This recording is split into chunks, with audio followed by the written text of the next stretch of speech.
Hello everybody, Chess Coach Tendai here. I want to talk about a special move in chess called castling. This is an important move that every chess player should know. Alright, so what we're going to do is we are going to put some pieces on the chessboard. We're going to put a rook on h1, we're going to put another rook on a1, and then we're going to put the king on e1. These are the starting squares for the king and the rooks in chess. The special move called castling has to be mastered. In this move, the king and the rook kind of swap places. They do this for a special reason. For the king to move into safety and to bring the rook out into play. Let us show how castling is done on the king side. So in castling, the king is going to skip a square. In fact, let's not use the term skip. The king moves two squares. So the king moves from e1 there past f. So this will be the first square, f1, and then g1. So the king has moved two squares. The king moves two squares, and then the rook moves next to the king on the other side. That is castling on the king side. All right, let's do that again. Let's put the rook back, h1, put the king back on e1. The king moves two squares towards the rook. So the king moves there, two squares towards the rook. Then the rook moves next to the king, going to the other side. So the king and rook here have swapped sides. That is castling on the king side. Okay, let's go back. Now we are going to do castling on the queen side. Why is it called castling on the queen side? Simply because when the pieces are set up, the queen is normally on that side, on the left-hand side of the king. All right. Now we are going to do castling on the queen side. Here the king moves two squares towards the rook. So two squares towards the rook. We're going to say that's one square, and then that's two squares. And then the rook comes next to the king on the other side.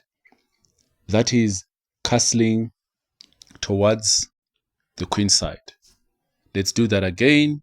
We put the rook back on a1, king back on e1. The king moves two squares, 1, 2. Then the rook is going to leap over the king, going to the other side. That is castling on the queen side. All right, I wanted to show you that special move. Before I go, I'm going to do a recap of this castling move, which is very important in chess. Let's do castling again on the king side. Do you still remember how to do that? The king moves two squares towards the rook. Then the rook leaps over the king like that. That's castling on the king side. Let's put the king back on e1, and then the rook goes back to h1.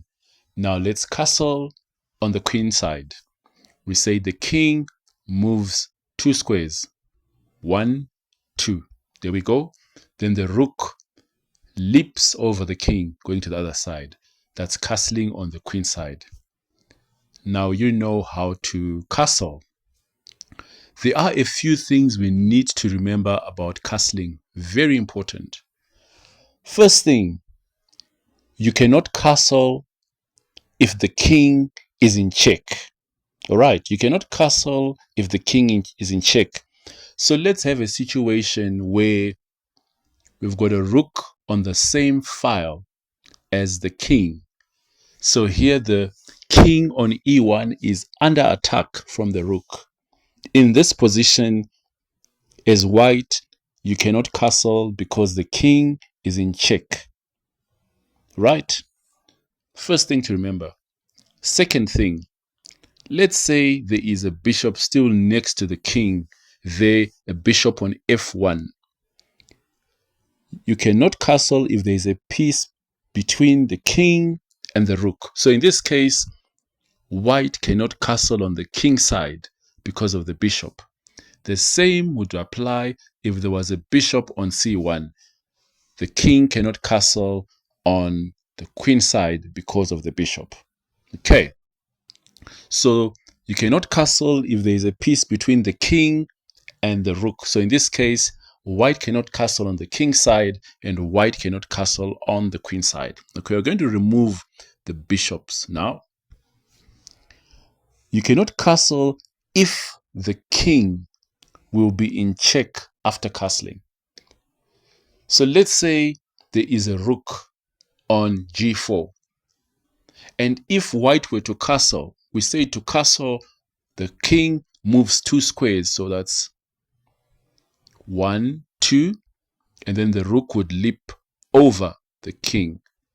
But now you see that if white castles, the king is going to be in check. So white cannot castle in this case because by castling, white would place his king in check. So that move would be illegal.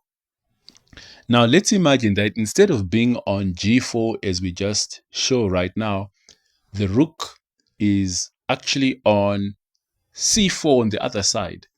And if white were to castle, king moves 2 squares, and then the rook would leap over the king to go that side. The king would also be in check if white castled on the queen side. So once again, white cannot castle on the queen side because the move would be illegal. So we're going to put the king back square. Then we're going to put the rook on a1. Then if the king through which the king passes is under attack, you cannot castle as well. All right. So let's say there's a queen. Let's say there's a queen on f7. So remember how the queen moves. The queen moves in any direction except where it's blocked by a piece, right? So in this case, that queen on f7, let's look at the squares that it's covering, some of the squares it's covering. You see, it's covering that square f1. So if white were to castle, the king would be required to go over that square which is in check. So it's passing a square that's under attack. So in this case, white cannot castle.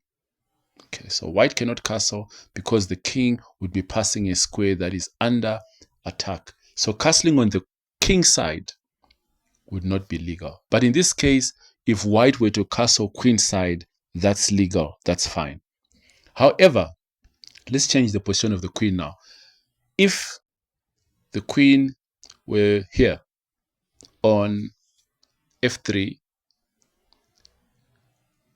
in fact, let's do it like this. Let's rather, yeah, this is simpler. Let's put the queen on, black queen on c2. Okay, I'm trying to give an example. Yeah, no, let's put, this is better.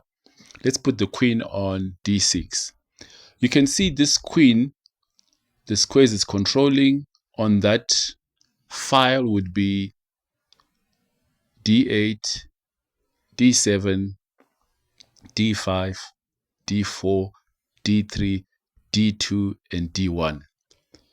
Those are the squares on that file that the queen is controlling, the black queen is controlling. If white castles, this king will be passing a square d1, which is under attack. So the king would be passing a square which is under attack, and that's not legal. So in this position, white cannot castle on the queen side. Okay, so let's remove these pieces. So in this case, it is not legal for white to castle on the queen side. And then another instance is if the king or rook has already been moved, white cannot castle. So let's say in this game, white at some stage moved the king to d2 and then back to e1.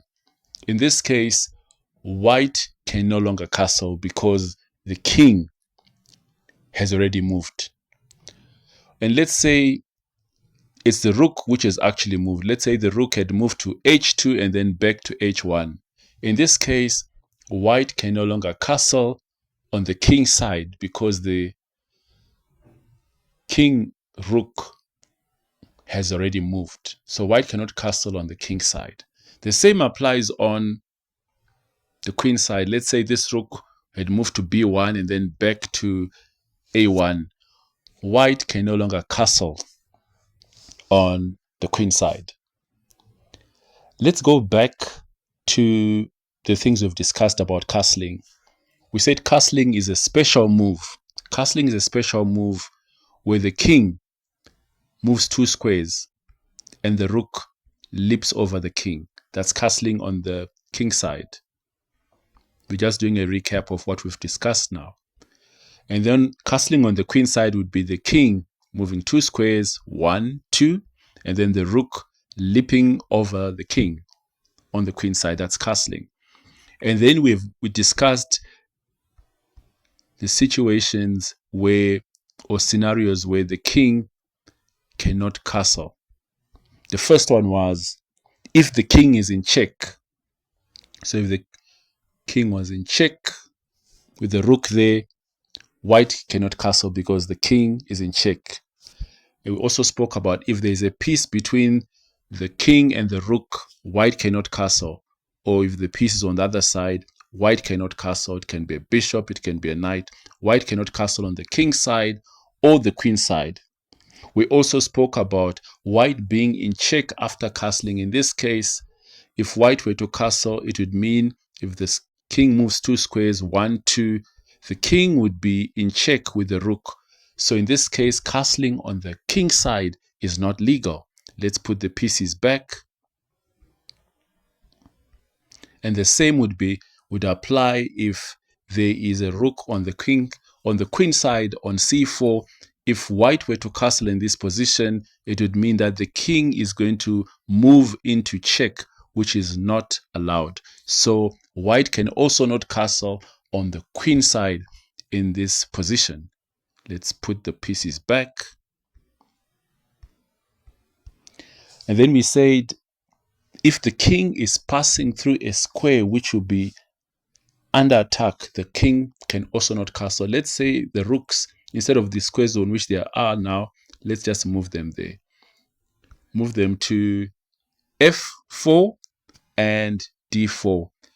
For white to castle on the king side means that white is passing this line of this file which is being attacked by the rook.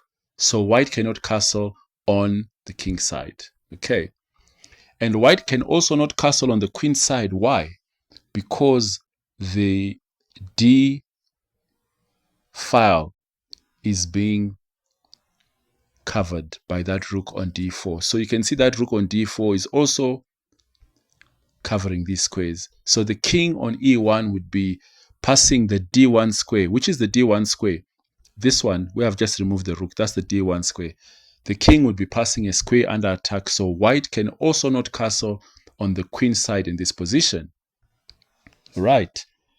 And then we say that you cannot castle if the king or the rook has already been moved. So in this position, if the king had moved to a square like e2 and then moved back to e1, white can no longer castle in this case.